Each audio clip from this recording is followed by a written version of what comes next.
Hello, my name is April Carter, and I wanted to talk to you about something that had a really huge effect on my life as an adult. There are different things that happen in our lives, and I don't blame anybody. Well, here it goes.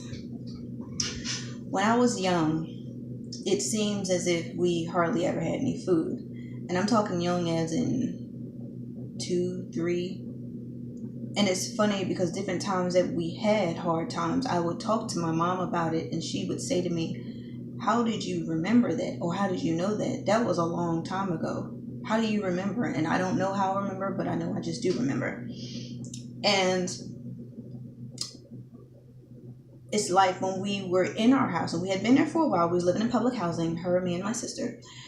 And to look at our refrigerator and to look at our cabinets, you would think that we had just moved in because it was that empty and wiped out. I would actually try and sleep past breakfast, so that I wouldn't miss it, only to wake up even with a bigger hole in my stomach.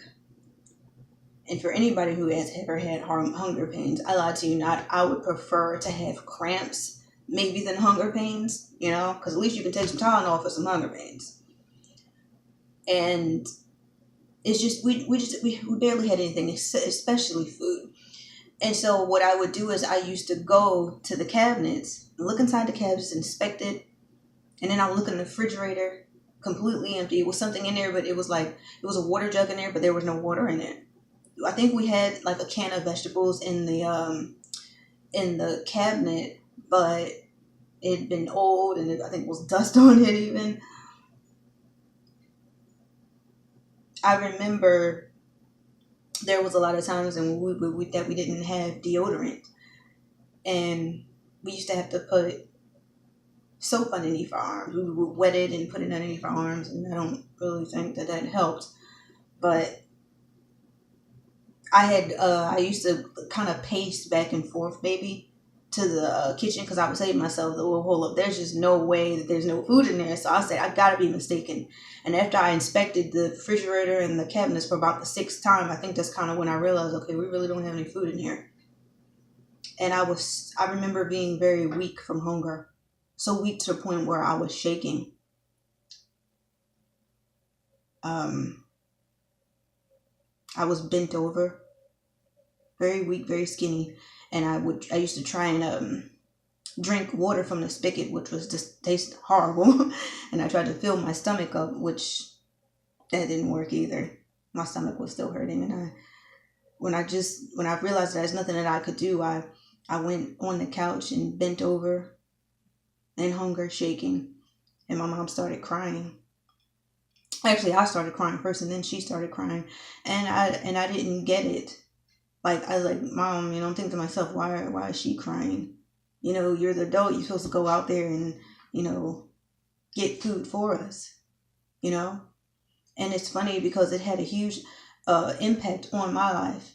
Because even at that age, at 3 years old, I literally vowed and I said to myself, when I grow up, things are going to be different. And I said to myself, my children are never going to be without food. We may not have a whole bunch, we may not be rich, we may not have a whole lot of money, but we definitely going to have food. And that has definitely stuck with me. It really has, because as an adult, I mean, my kids, they neat and clean when they go to school, or like, I'll get them some nice sneakers every once in a while, but it doesn't have to be like, oh, I gotta have these new Air Jordans. I lied to you not. I never wore Air Jordans, any Jordans in my life. I don't wear them. I mean, I'm not trying to attack a certain brand or whatever, but what I mean is they don't have to have this high price stuff. That's not how you show that you care about your children. That's how I feel about my kids. They always have food in their bellies, and I try to teach them about necessities. Because my son, he may say, "Mom, oh, I want that toy." But I said to my son, because one time it was time to eat, and I said, "Son, you're hungry right now. You want something to eat. What can that toy do for you?" Or I put some money in front of him. I said, what well, not money, because they can buy you some food, but I'm saying, like, what can this toy, this want, do for you right now that you're hungry? He said, nothing. I said, so if you had a sandwich in front of you versus a toy that you always wanted, which one would you choose? He made me so proud. He said the sandwich, because, and that really, let me realize that he's getting it. And just knowing that material things mean absolutely nothing, you know?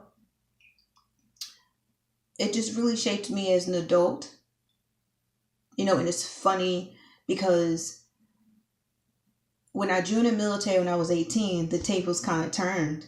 Like, I was taking care of my mom after that because she took care of my daughter when I went overseas.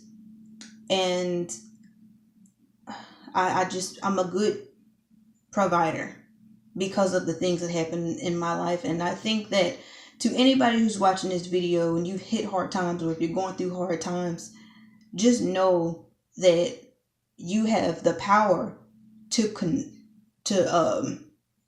control your life. I say, when you get older. I mean, with me, I could not wait to grow up. And that's crazy because a lot of people say, oh, high school was I love being in high school. There were some people who graduated high school and wanted to go back. And I'm like, what the heck for? I want to get out here into this world and show everybody what's inside of my head and what's inside of my heart. And I did. And it's still a lot that I need to let everybody know. But this was just a small portion. I kind of just wanted to get that off my chest. Thank you for watching. Bye.